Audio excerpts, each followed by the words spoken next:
So here we are unboxing the KC brackets for the light bar. Unfortunately, the kit I ordered was an Amazon warehouse kit and it was supposed to come with the brackets, but Amazon was nice enough to send them to me. Unfortunately, they were not with the original kit. So what we're going to do is install the light bar, which will cause a windshield wiper nozzle problem. And then we're going to relocate those nozzles in the cowl. And then after that, instead of using the KC switch and the wire harness, which you can see up in the right hand corner, we're going to go ahead and use this appolointech kit, and we'll just use the negative and the positive from the KC light bar and put it right into the relay fuse box you see here.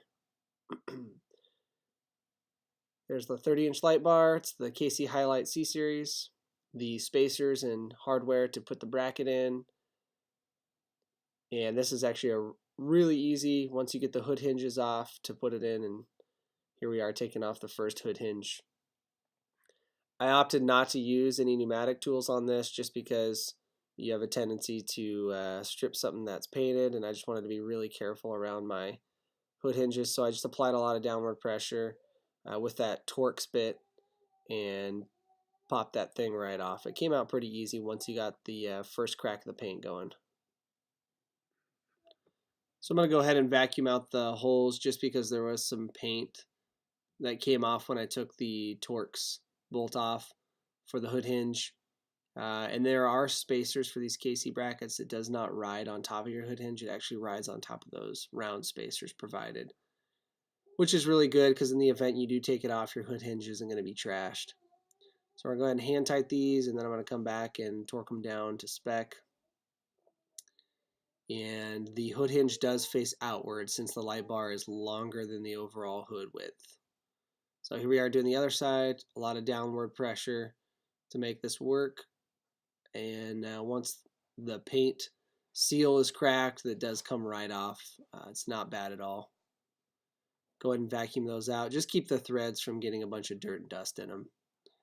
So once we install the spacers and we have the proper width going, the KC light bar should fit right in.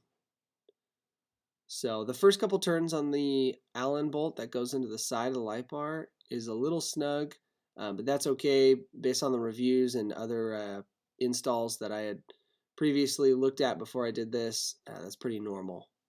I'm going to go ahead and use my Milwaukee electric ratchet, which is my favorite tool of all time, just to hit it. I'm not going to hit it with a bunch of torque. I'm just going to get that fully threaded, and then I'll go ahead and hand torque it at the end there once I get it in the right position. You do want it facing out and slightly upward. Depending on if you have a leveling kit or not will pretty much be the judge of how high or low you have it. You want it to be out in front of your headlights a little bit and definitely get over the hood. So now we're going to take the windshield wiper arms off, starting with the plastic cover, and then after that there's a 13mm bolt, or nut rather, sorry. And once that comes off, it won't come right off. You actually have to put a screwdriver between the windshield wiper arm and twist it, and it should pop. It's actually pressed on with that nut. So once you break that seal, the windshield wiper arm comes right off. See, there's the spline that gets pressed on. There's basically a flange on the spline, so as the nut goes down, it presses itself in there. Admittedly, it would have been a little better to take the cowl off first and then do the light bar, but here we are. So I'm going ahead and taking off these two plastic trim pieces that hold the center of the cowl in, and I've already taken off the 4 bolts that hold the side of the cowl in. Those are really obvious. They're the small Torx bits. We'll take those right off. So those 4 are out. I removed the 2 plastic pieces as I showed you in the video underneath the hood. And it is a little tricky. It's much easier to do with 2 people so you don't bend your cowl up, but I ended up getting it no problem.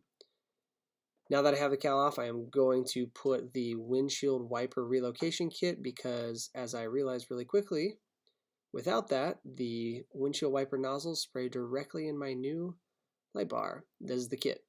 It is made by Warrior, and unfortunately, this is the only piece you want to keep from the whole kit. I went to Home Depot and got the stainless steel hardware kit. because the hardware kit they give you in the Warrior kit is garbage. It will rust out on you, as you've probably read in any of the reviews for that product. So I'm going to go ahead and put the relocation kit in the venting of the grill. I'll show you here in a little bit. And I use the stainless steel hardware area that you can see it's mounted in. Once it's mounted, I use the Dremel tool to edge out the plastic so I can push the nozzle in really easily, and go ahead and tighten those stainless steel hardware a little bit, and she's good to go.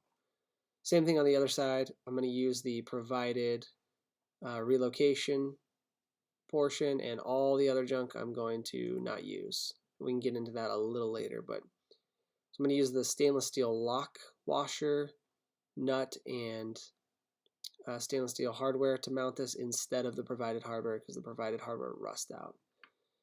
Then again, with a Dremel tool, I'm going to shave out the middle, and it's super easy. It's just plastic, and this allows room for the windshield wiper nozzle to fit right in.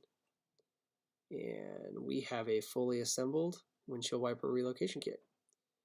I opted to lean this back, and I did end up having to take the light bar off and place it on a towel for just a moment while I hooked up the hose lines from the old location to the new location, and they do fit just fine. There's no reason to cut any of the tubes. I just zip tie them in a little bit better of a place, and ended up putting the cowl right back, and the light bar is right back as well. And then the 4 bolts that are small Torx, went ahead and reassembled those with my Milwaukee. It only goes up to 60 foot-pounds, and I didn't even get close to using that. Windshield wiper arms back on, and then the 13mm bolts goes and it presses the flange back in correctly. So now with that on, I'm going to put the covers back on both sides, and I should have windshield wiper fluid hitting my windshield and not my bar. And it doesn't, and obviously it's not perfect, but it's a hell of a lot better than not having it at all. So with that out of the way, these are the 2 bolt locations for the appolointech fuse box. And I'm going to take those 2 bolts off and slide this down right over where those 2 bolts were and bolt it right back on. It's a pretty easy fit. Once you get it in the right location, it snugs down really easy. Initially, it was a little more difficult to get the second bolt tightened. As you can see here, I use a couple different methods. Realistically, I just needed a socket extension and the driver, and it went in just fine.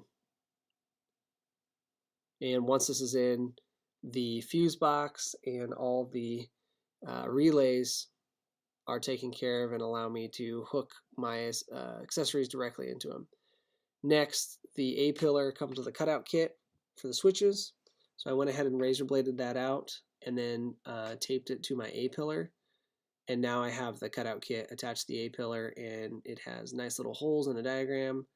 I'm drilling those holes out, as you can see. And next, I'm going to get a Dremel tool and make quick work of this diagram. Be really careful here. The A-pillar is just plastic. If you accidentally slip and nick part of this, you're going to have a nick in your A-pillar. But with the kit they give you, this should be a piece of cake. I had no issues with it, and I am not the best Dremeler in the world by any means. Once it's in, I use the push pins provided to put the rocker switch panel right onto my A-pillar, and now it is mounted. So this is the location we're going to push through the firewall. A lot of people say use the styrofoam location located below it. Unfortunately, I have a 6-speed, and that styrofoam location is where my clutch is. So I had to use that rubber grommet that is up high. It really wasn't that big of a deal, but I can see why if you have an automatic, you would just go through the foam area. So now I'm snugging these wires up from my relay fuse box and making sure everything looks pretty. From here, we're going to go through that grommet, and I'll show you once we get through the firewall where to receive the wire through. And then also, there it is right there. There's a little panel there. You take that off, receive the wire through, push it up through there, and I zip tied a lot of the extra wire there. It's just an easy location to hold all of it. And then I went ahead and connected the A-pillar. And we're good to put the A-pillar back with the switches on, right back in its original location, and put the side panel back. So now that the A-pillar's on, the side panel's back on, we're going to go ahead and hook up the negative and eventually hook up the power once everything is good to go, or put the fuse back in rather. So now that that's done, we're going to hook up the accessory. So the switches are in, the battery's hooked up, the relays and the amp panel are good to go, and you can see my KC light bar accessory is just now to wire, and I'm stripping it and going to put it down on the accessory 1 location of my new box. So I'll strip that down, and you'll see I'm going to switch camera views here, and you can see a little better idea of how that screws on.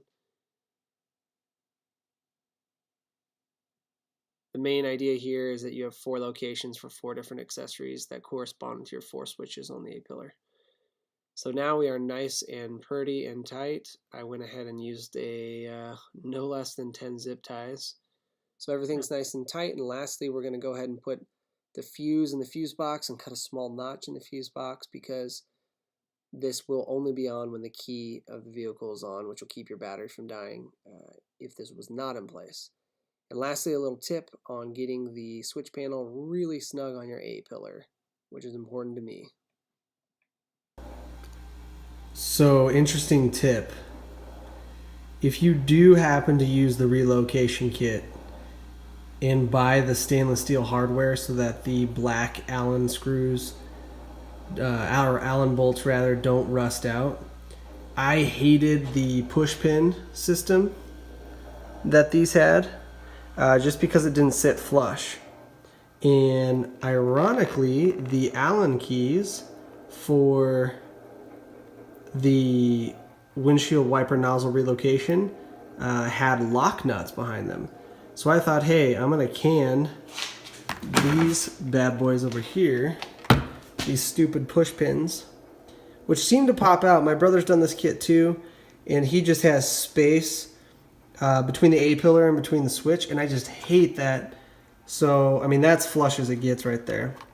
Granted, the hex bolts that came with the relocation kit are a little small, but I'll take that all day long over having gaps between the kit and the A-pillar. It is so snug, you could not slide a piece of paper between the switch panel and the A-pillar. So anyway, final tip. If you do buy the relocation kit and you do use the stainless steel hardware instead of the hardware they provide, because it will rust out, this is going to be snuggled safely on the interior of the vehicle. If it was me, my suggestion, make this thing nice and tight and go ahead and use those lock washers. That's not coming off anytime soon.